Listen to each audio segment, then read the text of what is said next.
With the help of the James Webb Space Telescope, we can observe and learn more about planets that are beyond our solar system, also known as extrasolar planets or exoplanets. This time, a group of astronomers led by Andres Gaspar used the coronagraph in MIRI, one of the JWST instruments, to obtain images of the disk around Fomalhaut, the most luminous star in the constellation of Piscis. This star is only about 2 times the mass of the Sun, but is younger than the Sun, and it is also hotter and about 70 times more luminous.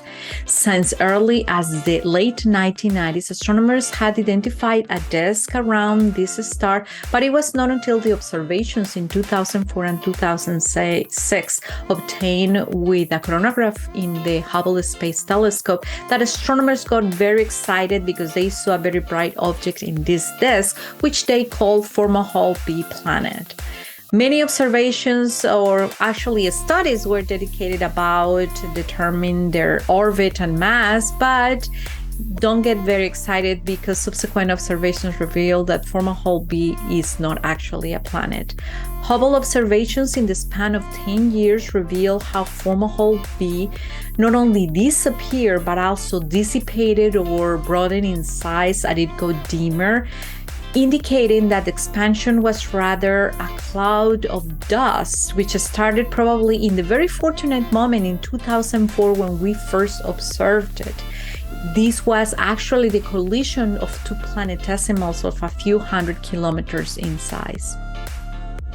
Of course, other observatories had taken data of the Fomalhaut disk. For example, in 2012, ALMA, the Atacama Large Millimeter Submillimeter Array in Chile, provided high-resolution images of a ring of dust that is orbiting the star. The ring starts at a distance of about 100 times the distance between the Earth and the Sun, or 140 astronomical units, but it is only 16 astronomical units wide and thinner than it was expected. As a reference, Pluto is at a distance of 40 astronomical units from the Sun.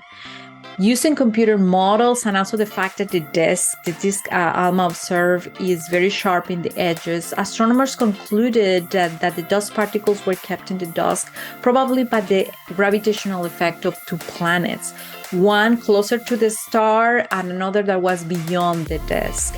The calculation also indicated that probably the size of these 2 planets is no longer than a few times the size of Earth, or maybe like Mars.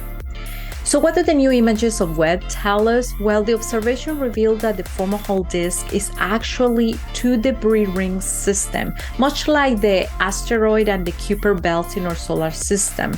The ring of the ALMA observed is actually an outer ring, but there is also an inner disk that starts about 10 astronomical units from the star Fomalhaut and extends to 77 to 96 astronomical units, and an intermediate disk between 83 and 104 astronomical units that actually also might have its orbit inclined. The fact that there is a gap between these 2 rings indicates the existence of a planet that probably produced this gap because of gravitational perturbation. However, because we don't see it, also another explanation is that exists dense dust in this region.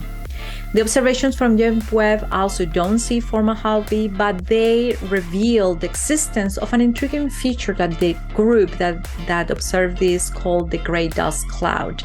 This cloud might be the result of a catastrophic collision between 2 objects about 355 kilometers in radius and moving at about 360 meters per second that were created from this collision, just like Fomalhaut B. Definitely, we need more observations of this object in order to understand what is going on.